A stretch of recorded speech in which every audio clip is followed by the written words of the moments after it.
최근 북한의 외교 행보를 볼 때 남북 통일의 미래가 다소 우려스러운 상황인데요. 이 가운데서도 한국 컴패션은 10년 넘게 한국교회와 함께 북한 사역을 준비하고 있습니다. 특별히 북한 어린이 양육에 초점을 맞춰 준비하는 가운데 이를 위해 필요한 정보와 전략을 한국교회와 공유하는 자리를 마련했습니다. 박주성 기자의 보도입니다.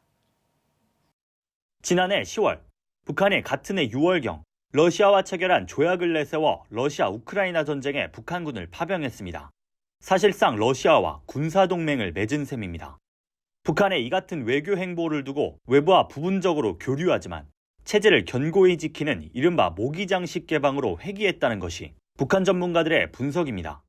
러시아 우크라이나 전쟁에 참전하면서 발전 전략을 과거에 북미 대화를 통해서 개방하고 제재를 해제하면서 사실은 세계로 나오겠다라는 전략에서 이제는 다시 자력갱생하고 블록화 안에 머물고 그리고 모기장식 개방을 하면서 어떻게 보면 독자적인 길을 걷겠다라는 방식으로 회귀한 것인가 하는 좀 생각들을 가지고 있습니다.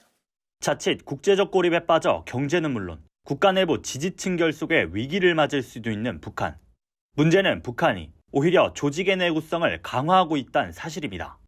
특히 전문가들은 북한이 고난의 행군과 코로나를 지나면서도 일정 부분 경제를 회복한 점이 북한 스스로가 내구력을 증명한 사건이라고 강조합니다.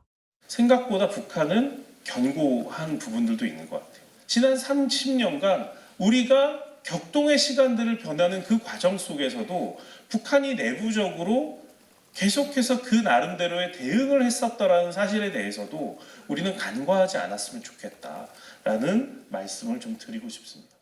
북한의 이 같은 대외 정책 변화에 따라 남북 관계 개선도 답보하는 모양새입니다. 특히 속내를 알 수 없는 북한 사회 내 약자인 어린이에 대한 정보도 관심도 적은 현실입니다. 이런 가운데 한국교회와 함께 북한 어린이를 양육하기 위한 필요 정보와 준비 전략을 공유하는 자리가 마련됐습니다. 북한의 문이 언제 개방될지 모르지만 교회라면 마땅히 앞장서서 북한 어린이 사역을 준비해야 한다는 필요성 때문입니다. 한국 교회는 어떻게 준비하느냐, 더 다지고 질적으로 더 분명하게 해서 하나님이 하나님의 때에 문을 여셨을 때 여기 있사오니 사용하여 주십시오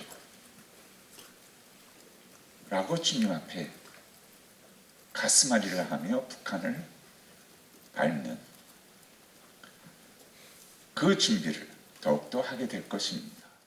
올해로 5회째를 맞은 이번 행사에는 한국 컴패션의 북한 사역 파트너 교회 목회자를 비롯한 참가자 200여 명이 모였습니다.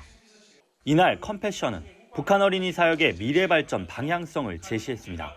동시에 북한 어린이 양육을 위해 교회가 다가오는 3년 동안 준비해야 하는 로드맵을 발표했습니다. 무엇보다 북한에 대한 한정적인 자료에도 불구하고 다양한 이론적 접근을 통해 북한 어린이들의 후생 분석은 물론 북한 지역 내 최적의 어린이 센터 입지를 구체화했습니다. 이를 통해 북한 어린이 양육을 준비하는 파트너 교회들이 효과적으로 북한 사역을 구상할 수 있도록 발판을 마련한 겁니다. 이제 지금 상황에서 어디에 배치하는 것이 바람직한가라고 했을 때 빈곤 지역, 그러니까 북한의 전역에 대해서 1차적으로 구역별로 시설을 하나씩 설치를 하고 그리고 특히 빈곤 지역에는 좀 집중적으로 설치를 하고 이런 식으로 저희들이 배치를 구상을 해보았습니다.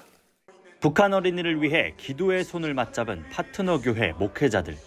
이들의 간절함이 언젠가 마주할 남북 통일을 넘어 복음 통일을 향한 밑거름이 되고 있습니다.